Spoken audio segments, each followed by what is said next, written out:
Hi, I'm Pastor M. Webster Turgot, Senior Pastor of the Maranatha Seventh-day Adventist Church, and this is another episode of Faith Encounters, where we live faith through the eyes and stories of fellow believers. Okay, welcome everyone. This is the second episode of our Faith Encounters in our Faith Encounters series. I have with us here two beautiful ladies. One of them is my wife, Pauline, and one of our dear elders, Elder Janet Fox. Welcome to our Faith Encounters series. Thank you. I want to spend a little time talking to you by starting with one simple question. What are the joys of motherhood? Would you like to go first? Without a take time. Who wants to go first? Yeah. It's for me just being a mother. I'm a person that love children. I'm nurturing by nature. And so even now, as old as Matthew is, I like to still prepare his meals. You know, it's still, and Matthew is still my baby. I will always be his mother. That's how I feel, yeah. Watching them grow from this helpless bundle into a human being, which they are, but human being that only sleeps and all of that. And that's one of the joys of seeing them develop into from babies to crawling to walking and then to the other stages. It's just a wonder just observing that and being part of it. Mm-hmm. The wonder of watching your kids grow. Certainly there are other women, ladies, some of whom are watching this program right now, don't have kids of their own. I was thinking they can be nurturing too. Can they be nurturing too? They can play. They can be nurturing too. Definitely. I wasn't a typical candidate for motherhood, I would say, because I never went around holding other people's babies, and that wasn't my thing.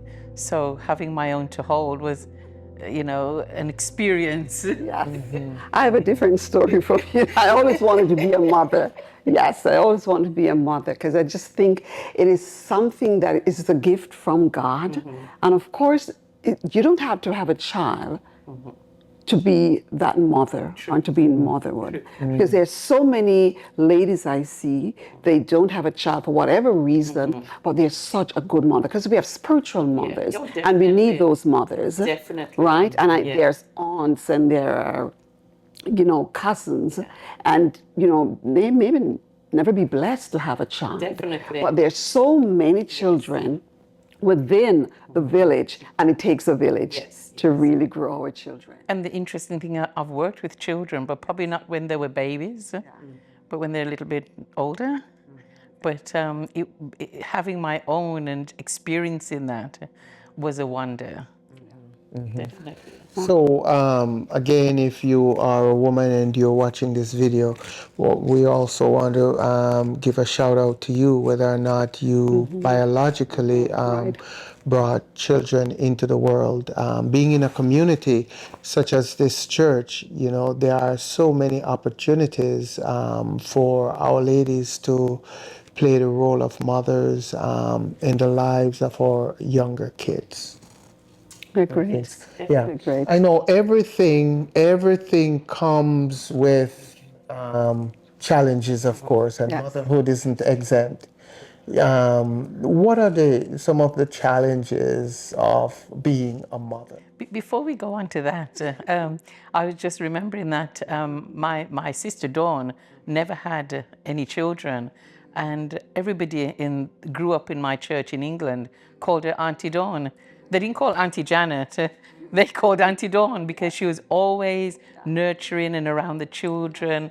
And even till this day, if they're asking about her, when she was, before she passed, it was always Auntie Dawn. So some people have that nurturing nature without having children, and find it in Sabbath school where they, they spend time with the children and bring them up and provide for them. So I think that's, and yes, definitely. Great. So many opportunities, Yes, for sure. yes. So back to your question now. I'm sorry, I The digress. challenges of motherhood. It's interesting because I was listening to something on my way down, and one of the challenges, which I don't know whether I experience it as much, is isolation. When you have the baby small, and if you're at home with them, you tend not to see your friends as much, and you can, and the sleepless nights and all the different issues that come around can be challenging. And then you have the postpartum depression, which is a real thing, and people can suffer quite badly. So there are some challenges. I was fortunate enough that I didn't get that way or feel that way, but I know that there's a large percentage of the population, or some percentage of the population, that feel really bad after, not that they don't love the child, it's just the chemical, I would imagine that would be a chemical imbalance that would have caused that. So the joy for me was looking at my child and my children, and the quirky things that they did, and I was amazed that I had a boy, because I'm so used to girls that that was an additional experience.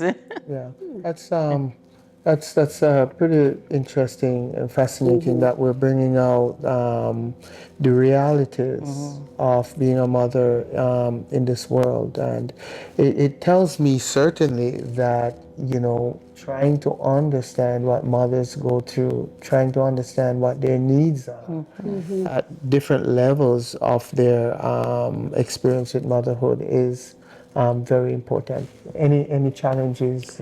When we took Matthew to Oakwood, and we came back to Canada, and I remember we went shopping, and I realized when I got home, I'd never had on my seatbelt. That is unlike me.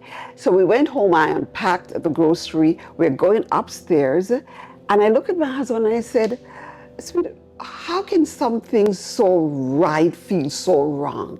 And we just hugged each other and cried. And it was hard, but somehow I got the courage to send him away so far. I remember a friend said to me, I saw her and I said, how is your daughter? And she said, oh, she's in university in this province. And I said, you sent her there. She said, you know what, Pauline, when I heard you send Matthew to Oakwood, if you can send Matthew to Oakwood, I could do that for my daughter. Well, mine only went 4 hours away, and I cried all the way coming back home. Yes. So that was to Gainesville. Right. So when Marie went, well, both of them went eventually. Right. But yeah, I cried on the way back, and that was only 4 hours away. So I admire you for what you did. The challenge is he safe? I wanted to hear from him every day. So I'll send him every morning a text. You can do all things through Christ who gives you strength. Yes. I always want to know where he is and what he's doing. Yeah. So there you go. We just had a snippet of a view into the world of motherhood. And so let me take this opportunity to wish all our mothers a very wonderful and happy Mother's Day. We love you, and we are trying to cherish you more, and we appreciate you as God's gifts to us. Happy Mother's Day. Blessings, everyone. See you in our next episode.